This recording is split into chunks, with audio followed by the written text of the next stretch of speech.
নবীজির সাথে ৭০ জন সাহাবী ছিলেন। সেই সময় মদিনায় অনেক সুখ শান্তি ছিল। হঠাৎ অনেক খারাপ সময় চলে আসে সেখানে।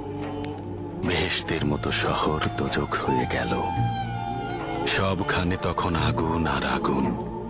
তখন সেই ৭০ জন সাহাবী বিপদের মুখে পড়েন। Arcade and MY কেউ official আহত channel. হন, কেউ বা মারা যান, কারণ তাদের জন্যই এই ফাঁদ পাতা হয়েছিল। আমাদের নবীজি তখন এই ঘটনার পরে ভীষণ দুঃখ পেয়েছিলেন। আনাস ইবনে মালিক বলেছেন, তিনি নবীজিকে এত দুঃখ করতে এর আগে কখনোই দেখেননি। আমাদের নবীজি প্রতি ওয়াক্ত নামাজে ওইসব নিষ্ঠুরদের অভিশাপ দিতেন। এরপর কি হলো এফেন্দি?